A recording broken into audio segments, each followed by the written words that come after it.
I have to warn you. Every once in a while, I'll get up here and be like, I need to warn you. This sermon doesn't have any personal anecdotes or stories in it. This is just straight text. This is one of those things that if you miss my first few words, you'll probably miss the rest of it. So stay with me. Your pot roast is not burning. It's supposed to smolder for 3-4 hours. Don't worry, I'm not going to go that long. But this is one of those messages that God brought conviction to my heart in a deep, deep way this week. And I feel compelled to share that with you. And as I was reading the text, that conviction was strong. And so I felt that, this is something that for us as a body, we need to heed. We live in a world, a generation where sin is rampant. And today we're going to talk about sin. We're going to talk about why it's so bad. And we're going to use the story in Mark 6, verses 14 to 29 to shed some light on this. All right? No? Yeah? Okay. Here we go. So here's the context. If we back up to chapter 5, a demon-possessed man was healed. The girl was restored to life, the woman with the issue of blood. And then all of a sudden, we see Jesus. He sends out his disciples 2 by 2, fills them with power, and says, go and do this. They do incredible things. And now we see Jesus in chapter 6 being rejected at Nazareth. And then they send out the 12. And now we come to verse 14, where it says, now King Herod heard of him, for his name had become well known, and he said, John the Baptist is risen from the dead, and therefore these powers are at work in him. Others said, no, it's Elijah, because that's the old prophecy stuff. And others said, no, it is the prophet, or like one of the prophets. But when Herod heard, he said, this is John, whom I beheaded. He has risen and been raised from the dead. Now, if you read this story in the other Gospels, it stops there. And this is why it's important to read all 4 Gospels, because each Gospel writer has a different take on the stories that happened during Jesus' time here on earth. And the perspective that Mark brings out in this is absolutely astonishing, because he gives the backstory as to why this King Herod, is so worried about John the Baptist being raised from the dead after he beheaded him. So we pick up the story right after that. And for Herod himself, in verse 17, had sent and laid hold of John and bound him in prison for the sake of Herodias, his brother Philip's wife, for he married her. Smart move, buddy. Because John had said to Herod, it is not lawful for you to have your brother's wife. Therefore Herodias held it against him, and she wanted to kill him, but she could not. For Herod feared John, knowing that he was a just and holy man, and he protected him. And when he heard him, he did many things and heard him gladly. Then an opportune day came when Herod, on his birthday, gave a feast for his nobles, the high officers, and the chief men of Galilee. And when Herodias, his daughter herself, came in and danced, and pleased Herod and those who sat with him, the king said to the girl, ask me whatever you want, and I will give it to you. He also swore to her, whatever you ask me, I will give you up to half my kingdom. So she went out and asked, and said to her mother, what shall I ask? And she said, the head of John the Baptist. Immediately she came in with haste to the king and asked, saying, I want you to give me at once the head of John the Baptist on a platter. And the king was exceedingly sorry, yet because of the oaths and because of those who sat with him, he did not want to refuse her. Immediately the king sent an executioner and commanded his head to be brought. And he went and beheaded him in prison, brought his head on a platter, gave it to the girl, and the girl gave it to the mother. When his disciples heard of it, they came and took away his corpse and laid it in a tomb. I gotta be honest with you, it's a bit of a messed up story. A lot of kingships back then were messed up. This one definitely follows suit. And there's a lot of stuff going on in this passage that that you can, further your studies and draw your attention to at a later date or even after I preach this message. But one of the things that I want to talk to you basically is, let me just give you a brief rundown of what's happening here. King Herod, he's not really a king. They called him king. You get the idea of who this Herod really is because it starts off with King Herod. He wasn't a king. He was actually what was known in the time as a tetrarch. He owned it ruled a quarter of his father's territory. Who is his father? Well, that's Herod the Great. We all remember Herod the Great. Herod the Great was the one that was looking for Jesus back in the day as well. He's like looking for baby Jesus, hearing about this baby Jesus and saying, this guy's gonna challenge my throne. We gotta get this kid. And so his only answer to getting baby Jesus, he was trying to use the wise men. He was trying to use the different avenues that he could. But finally he said, just kill them all. Kill them all. So he said, and that's when all the babies under a certain age, he just had them slaughtered in pursuit of taking out Jesus. That's Herod the Great. When he finally passed away and died, there's a great book out there, a historical book called Josephus. When you read the works of Josephus, it gives you a historical account of what happened during the reign, during the time of Jesus while he was here on earth. It gives us a lot of the backstory. If you're interested in the backstory and a lot of these traditions and Jewish historians, read the book Josephus. It's good. Anyways, that's an aside. But through that, we see Herod, after he passed away, took his kingdom, divided it in four, gave it to his kin, and Herod Antipas is one of them who had the Galilee region. So Herod Antipas is the Herod that we're talking about right here. Even though he was a tetrarch, we begin to see the kind of character this man has, the kind of insecurities that are being brought up with him. Call me king. It's referred to as King Herod because that's the kind of leader he was. He was about that title. He didn't have the people's authority, so he had to conjure it up and using titles. You see what I'm saying? You see the pattern? You see the kind of man that we're dealing with here. So this king, this tetrarch, Herod Antipas, he's out with his brother Peter, and he's like, oh, you got a nice wife over there, Peter. And he starts hitting on his brother's wife. It's not even some random stranger. It's his brother's wife. Not girlfriend, but wife. Betrothed, beyond betrothed. They were together. And this is the kind of guy that he was. I'm setting this up because this passage, it tends to make us look at Herod with a soft spot. Oh, Herod, he had to, no! This guy was evil, pure evil. He took his brother's wife. We don't know any details on exactly how that happened, but somehow his brother's wife, Herodias, decided to go along with him and said, all right, I'll marry you. Let's do this. They get married. He takes her, and all of a sudden, John the Baptist comes up and says, dude, you're crazy.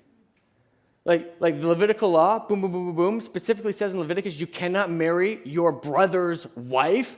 This isn't even suggestive. Antipas, this is straight up God's law. You cannot marry your brother's wife. Yet he had complete disregard for that. And when Herodias heard the challenge that John the Baptist gave, she was ticked off. She is so ticked off that she's like, kill him. Just kill him. Just be done with him. Get rid of him. This is where we begin to see Herod start coming into play as, well, hold off now, lady. I know I'm just getting to know you and everything, but back off just a little bit. I'll put him in jail. I'll put him in jail so I can keep an eye on him so that you can't kill him and so at least he's there. And then Herod would go down and listen to him. And so we see that there was some kind of a relationship with King Herod and John the Baptist. But we also see that in the back of her mind, Herodias was she's not done with this. That wasn't good enough. So King Herod Antipas was having this party, and he wanted to show off. He had his royal officials there, and he had these chiefs there, and had everyone there. And then history suggests, because of the nature, it doesn't say this, it suggests, okay? But because of the nature of who Herod was, because of the nature of how deviant their society was sexually, the suggestion is made that when he calls Herodias' daughter, who is now his stepdaughter, to dance, it's a very sexualized dance. The suggestion is that it pleased Herod because of the perverseness of her dance. Perhaps one could say the erotic nature of her dancing in front of her stepfather put a smile on his face. This is Herod. This is how he lives and operates his life. He's so pleased with it, he offers up to half his kingdom. What kind of a statement is that? Well, what kind of man, leader, or anything like that looks at that situation and looks at a dance like that and says, that was so amazing, I'm going to give you half of everything I own? This is where Herodias comes in. She is still reeling. I mean, she's still reeling from what happened when John the Baptist spoke against. She held on to that grudge. She couldn't let it go. Perhaps her conscience was so grieved by it that she couldn't stand the guilt that she was feeling for what she was doing. We don't know. All we know is that the anger that was in her heart, the frustration, the madness, the craziness, the only way that she could get freedom from that was to kill John the Baptist. So she looks at this opportune moment and says, daughter, come here. This is what I want you to ask for. Take his life. Take John the Baptist. And she doesn't just say, oh, kill him. Put him out of his misery. She asks for his head on a platter. Think about that. To display to all the chiefs, to display to anyone, to everyone, that you cannot cross me. You cannot speak to me. You cannot tell me what is right or what is wrong. This is the kind of woman that Herod married. Maybe it's a good thing he stole her from his brother. Bad joke. And he does. This is the crazy thing. King, Tetrarch, Herod Antipas, because he didn't want to look bad, he decided, all right, John, it was a good run. You're done. And he allowed John the Baptist's life to be snuffed out. John the Baptist's death as a result for standing against sin. Let me say that again. John the Baptist died because he stood against sin.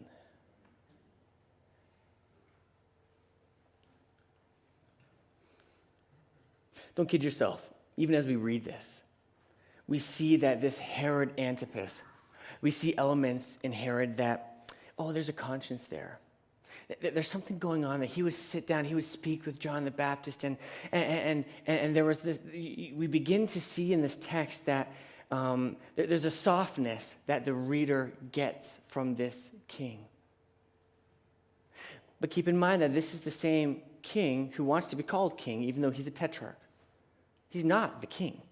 This is the same leader that married his brother's wife, whose wife, when spoken against, wanted to kill a guy and held on to that. This is the same guy who got extreme pleasure from a dance from his stepdaughter. The man is sick. The man is evil. But even in the midst of that, we begin to see this idea of a conscience coming out. He may have had a little bit more of a conscience than his father, Herod the Great, had, who had nothing. But the reality is that Herod Antipas never acted on it. He had a chance. He had a chance to save John the Baptist. And his words spoken would have given John, his talking buddy, life. But even in those moments, he didn't do it. He wouldn't let that pride of, I'm the king. He wouldn't let that. He wouldn't let that interfere.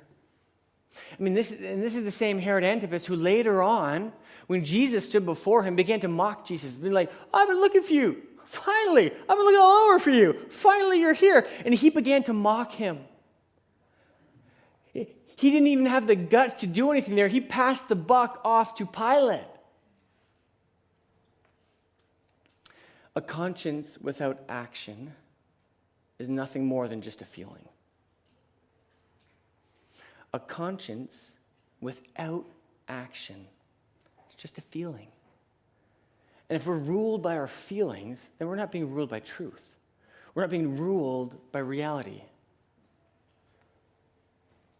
Another way to put it is, if you see injustice and it is within your power to do something, but you don't do anything, some would say you might as well be responsible for it.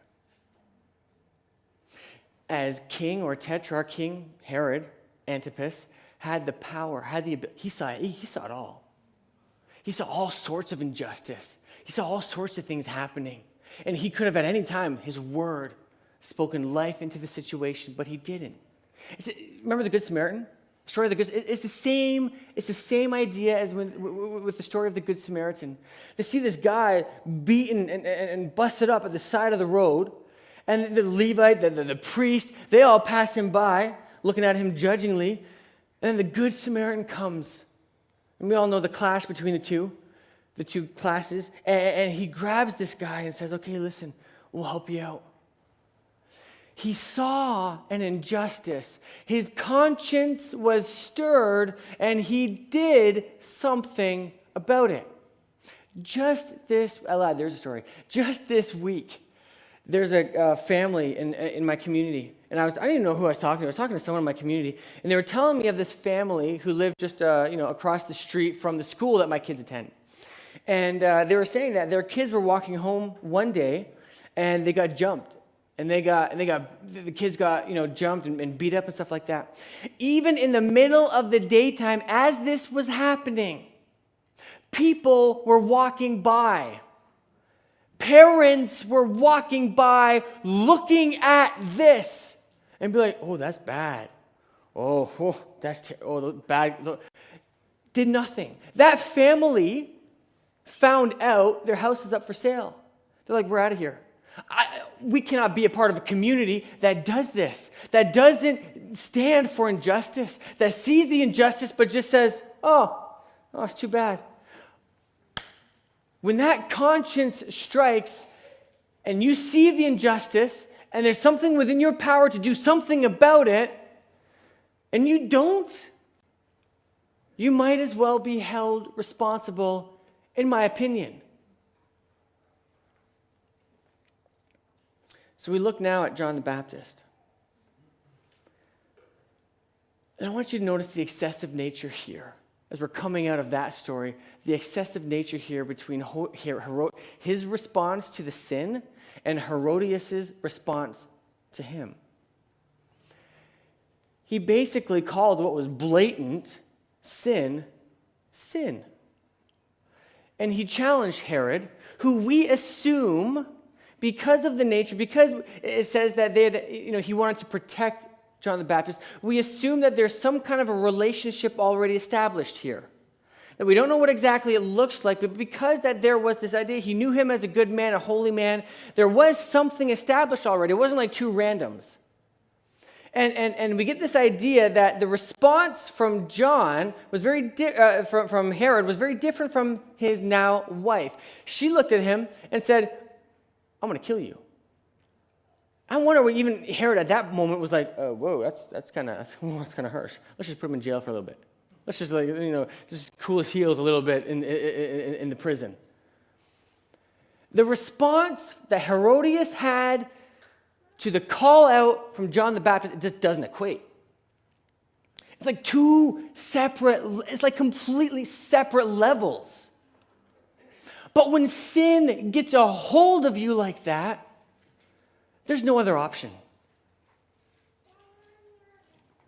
Listen to how crazy it says. it sounds. Antipas and Herodias, they wanted what they wanted, and nothing was going to stop them. And certainly if someone disapproved or stood in their way, death would be an option. In fact, for her, it was the only option. Just get rid of them.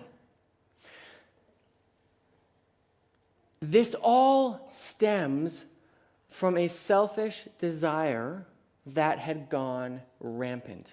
Listen to what the Bible says in James 1, verses 12 to 15. Blessed is the man who endures temptation, for when he has been approved, he will receive the crown of life which the Lord has promised to those who love him. Let no one say when he is tempted, I am tempted by God. For God cannot be tempted by evil, nor does he himself tempt anyone. But each one is tempted when he is drawn away by his own desires and enticed. Then when desire has conceived, it gives birth to sin. And when sin is full grown, it brings forth death. Look at verse 14 specifically here. It defines the core of temptation. Both Herod Antipas and Herodias, if we read this with them in mind, were tempted when they were drawn away by their own flesh desires and enticed. As a result, that desire conceived when Herod took his brother's wife as his own, blatantly disregarding God's law, thus giving birth to sin. And when confronted about it, the response for John the Baptist ultimately was death. Now, here's what's interesting about that whole, picture. We read this and we automatically think that death should relate directly to the individual that is sinning. Right? So desire conceives, gives birth to sin, and sin, when it is full blown, gives birth to death. It seems to follow suit that that's the same person, but in this analogy that I've just given you, all that is there, and eventually they'll die in their sin, but we see that death is a result, but it wasn't them. Death doesn't always directly relate to the individual that is doing the sinning. However, constant sinning requires constant justifying of that sin. And the constant justification of sin ultimately brings death to everything around them. You reap what you sow. If you sow seeds of sin, then you will, without any shadow of doubt, reap death all around you.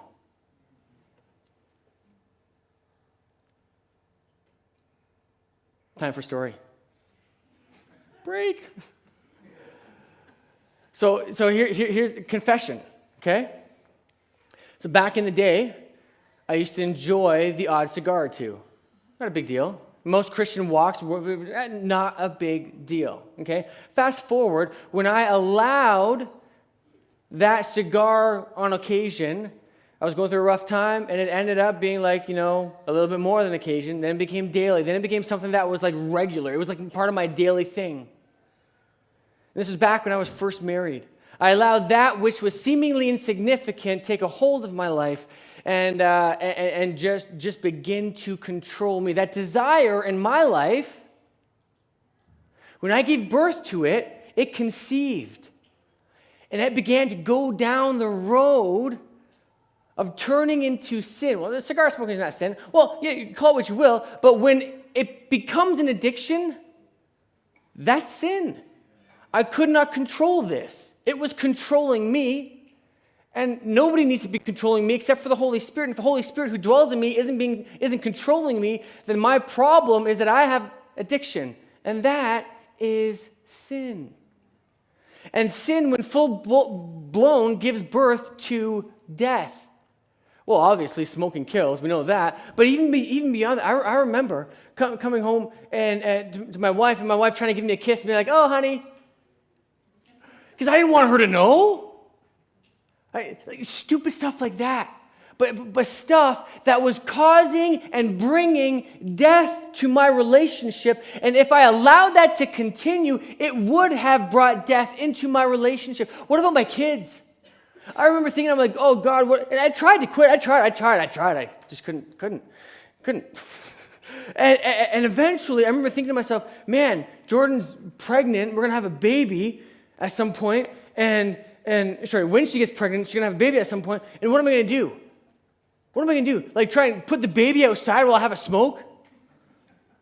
Like I began to think like this. I'm like, I can't do this. I can't stifle my life. I can't allow this to bring death to my life and separation to my life. And I know it's just a little example, but come on now. That relationship in your office with that woman or that man who is not your wife, when that desire gives birth to sin, it will bring death.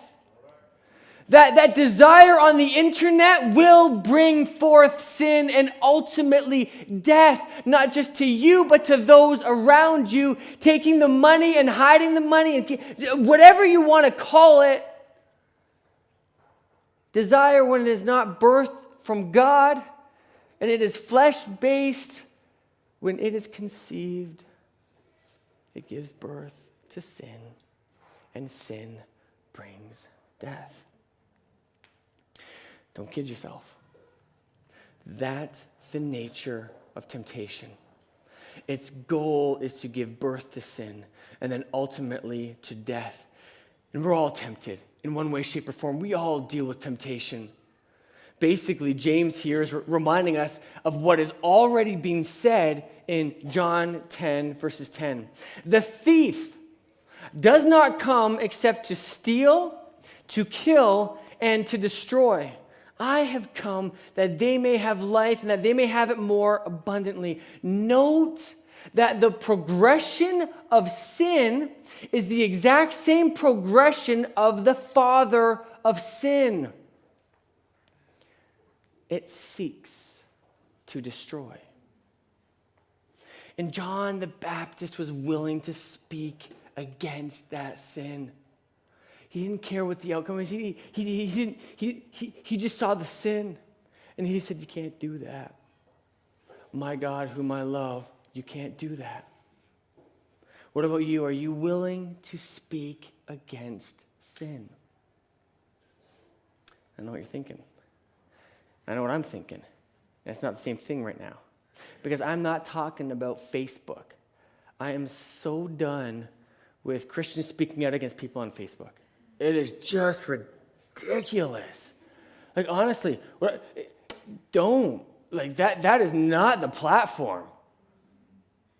You might disagree, that's fine. But I'm telling you, it is not the platform. When you make statements that don't involve conversations with people, and you look at the principle more than the person, I think you're doing it wrong. Because John the Baptist spoke into Herod's life because John the Baptist is assumed and presumed that there was some relationship already established there. When you're making blanket statements on Facebook, all you're doing is judging people. You're judging people. Are we called to be judged? Matthew 7, 1-5, judge not that you be not judged. If you don't know what I said, let me say it again. Judge not that you be not judged. For with what judgment you judge, you will be judged, and with the measure you use, it will be measured back to you. And why do you look at that speck in your brother's eye, but you do not consider the plank in your own eye?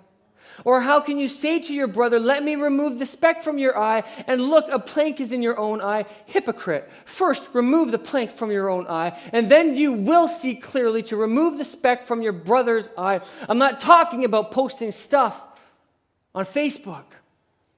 It just perpetuates the whole notion that we, as all Christians, are judgmental. What you do doesn't help me. When you post that crap on Facebook, it does not help the cause of Christianity. It perpetuates judgment. Let me tell you why I think that. Because too often Christians have no problem speaking against and speaking out against other people's sin without speaking to the sin in their own lives. And I'm guilty of that. We have no problem speaking out against those guys over there, or that group over there, or that group over there, because that's their sin. Have you stood in their shoes? Don't judge unless you stood in their shoes. And we speak out against that because it's bad, it's evil, it's against God. Well, yes, I'm not saying you're wrong or incorrect, but I'm saying sometimes the method has to change. The message can remain the same, but if the method does not change, then your message will not be heard. Do you understand that? That's why Jesus was so creative when he said, be fishers of men, because different fish eat different bait. You can't just throw in a hot dog and expect to catch a shark. Duh. Too often, Christians have no problem speaking out against sin without dealing or speaking to the sin in our own lives. So the next time you feel the need to post something on Facebook against someone else's sin, you take a step back. You look deep, come on, look deep into your heart and say, Holy Spirit, make my sin so known to me right now that I may confess it to you. For you alone, you are judge. And you alone are faithful and just to forgive me of my sin. So forgive me of my sin.